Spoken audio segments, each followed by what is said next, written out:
Avec plus de 100 millions de romans vendus à travers le monde, Anne Rice a révolutionné et modernisé la littérature fantastique, à travers notamment Entretien avec un vampire et son cycle des vampires. Elle est décédée hier à l'âge de 80 ans.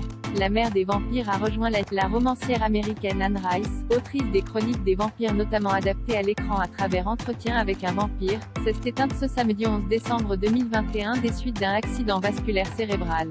Elle était âgée de 80 ans.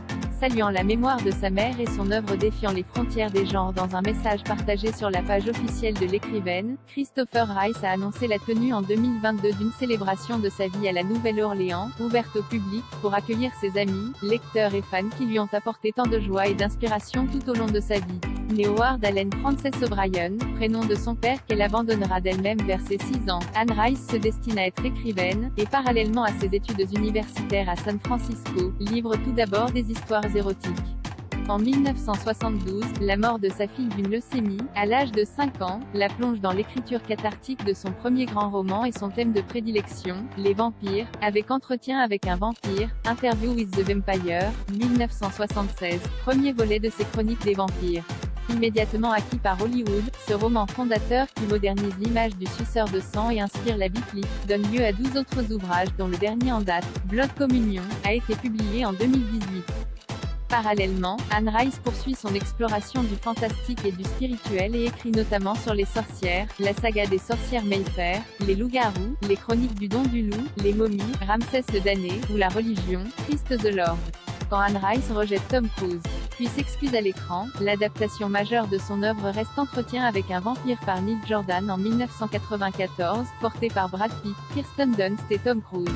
Pensé pour Rutger Hauer, John Travolta ou Tom Hanks, entre autres. Le rôle de Lestat est finalement confié à Tom Cruise, au grand désespoir de la romancière. Refusant de voir le film, elle finira par accepter sur les conseils d'un ami producteur, et, subjuguée, écrira par la suite une longue lettre d'excuses au comédien tout en défendant le film dans la presse. Entretien avec un vampire bande-annonce vaut 8 ans plus tard. Malgré sa confiance dans le projet et dans la performance de Stuart Townsend, choisi pour être le nouveau Lestat, Anne Rice sortira très déçue de cette expérience, qui massacre les 2 romans suivants du cycle, Lestat le vampire et la Reine des damnés, en un seul long métrage, La Reine des damnés. En 2019, elle avait annoncé avoir récupéré les droits de son œuvre, et travaillé sur une série avec son fils Christopher. La Reine des damnés bande-annonce vaut les droits d'adaptation des chroniques des vampires sont à nouveau en ma possession, pour de bon.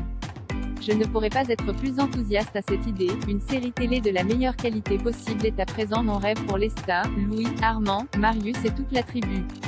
Nous vivons un véritable âge d'or de la télévision, et une série serait la bonne façon d'explorer cette histoire de vampire. Mon fils, Christopher Rice, et moi-même allons développer un scénario pour un pilote et un synopsis détaillé pour une série à fin ouverte, afin de raconter fidèlement l'histoire de Lestat telle qu'elle est racontée dans la saga littéraire, et de la compléter avec un certain nombre de situations que tout lecteur espère voir. Ce projet, ainsi qu'une adaptation des sorcières Mayfair, pourrait voir le jour prochainement chez la chaîne AMC.